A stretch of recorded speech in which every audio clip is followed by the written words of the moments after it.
Mes, kai tik atvažiavom pasižiūrėti pirmą kartą šitą sodybą, labai patiko kluono pastatas. Aišku, jisai buvo iš abiejų pusių apstatytas tokiais priestatukais labai negražiais. Viename iš jų buvo malkinė, kitame buvo arklio visokie padargai. Tos pastatukus mes sumanėme, aišku, nugriauti, kad kiemas būtų švarus ir gražus. Užėjom į kluoną, pasižiūrėjom, kaip ten yra. Andrius patikrino balkių tvirtumą ir paaiškėjo, kad čia bus visai neblogas pastatukas.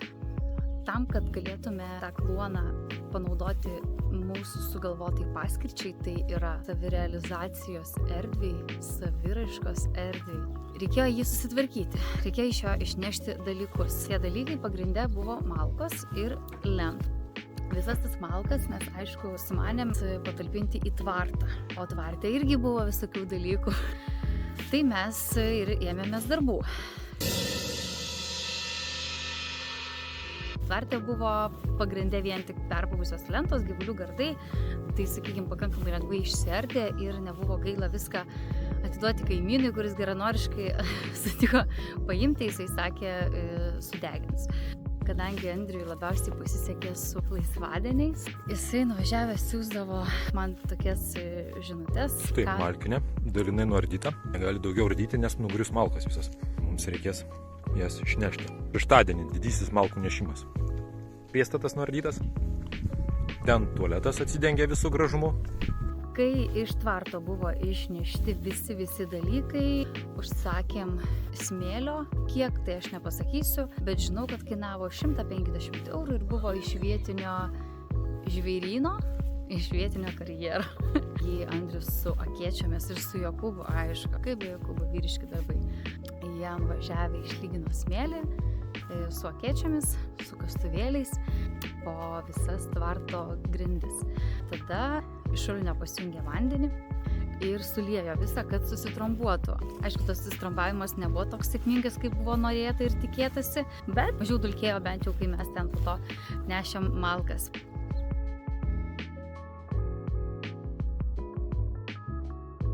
Tai kaip pagrindą malkoms panaudojom paprasčiausiai tą, ką radom, šiferio lakštai, kelis pasiklojom, sunešėm visas malkelės. Tada buvo nugriauti kluono ir tvarto priestatėliai, kurie buvo ypatingai nedailūs. Aišku, nuovargis būdavo, tikrai atpratus dirbti fizinius darbus ir dirbti prie plus 32 nebuvo labai smagu. Tai mes savo leisdavom ir pavakaroti, po to pasilinksminti.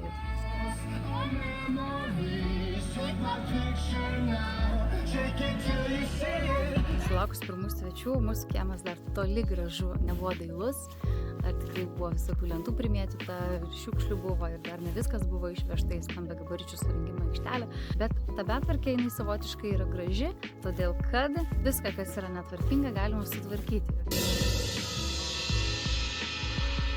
Kai jau buvom pusėje nešti malkas, kilo mintis, kad reikia dalį malkų palikti ir padaryti kaip pagrindą suolams, kad po to nereikėtų kažkaip atskirai šitų vidaus baldų daryti.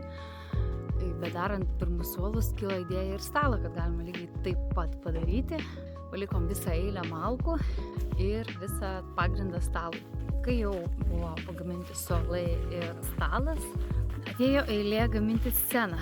Čia jau Andrius pasitelkė visą savo išmonę, visą savo žinias apie darbą su mediena. Ir kadangi turėjom sočiai visokių čia lentų, kažkiek tai pasiskolino įrankių, kažkiek nusipirko ir pagamino puikią sceną. Pasakyta, padaryta. Užbaigtuvės.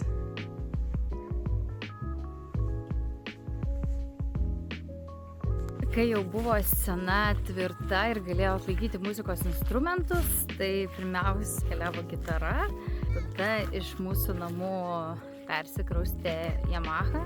Būgnus jau teko nusipirkti, pirkom dėvėtus. Jeigu kluonas dar lig šiol nesugriuvo, tai dabar jau tikrai sugrius.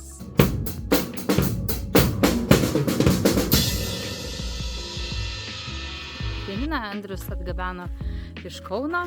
Aš repetuoju, kaip man reikės pianiną Rygą įvežti į kluoną. Įvairavau priekabą, reikės va dar šiek tiek pastumti va ten va. Bus kažkaip tai. Čia tiltelis ir pianinas pareis į čia. Ant scenos, ten kur jam ir vieta. Irgi labai buvo smagi kelionė. Tarpinė stotelė, pasitikrinam. Žvaigždėtas dangus, labai gražu mėnulis, štai koks nuostabus šviečia. O čia mūsų krovinys važiuoja.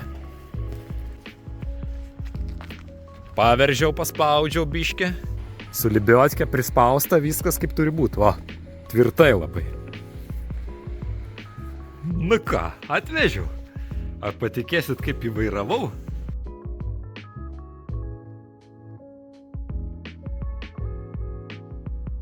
Koncertas iš priekabos.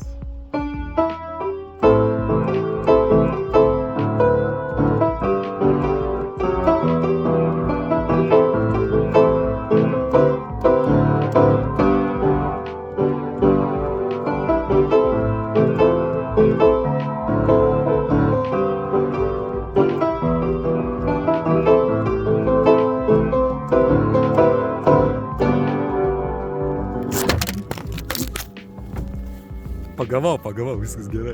Pianinas mūsų nekainavo, kainavo tik tais tą atvežimą. Ant scenos dar žinoma puikuojasi sofa. Sofa buvo šitam name. Jinai puikiausiai tarnauja iki šiol. Stalas irgi kaip ir priklauso rastas šitoj sodybai.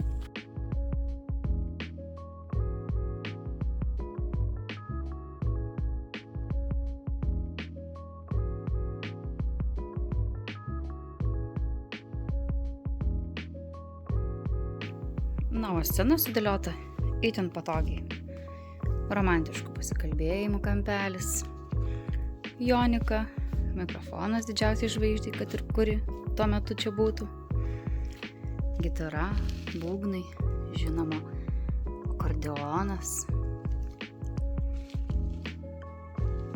pusė kėdės, pasidėti kokiem nors dalykam ir pianinas, kuris pasirodo yra visiškai ne Ryga, o Belarusija.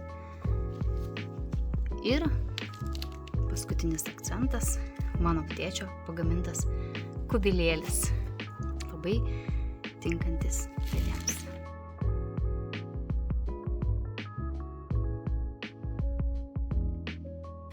Ir pagaliau, pabaigus sceną ir sukrovus ant jos visus muzikos instrumentus, pagaliau klonas atitinka mūsų lūkestį, kurį mes jam iškėlėm, kai tik pradėjom jį tvarkytis.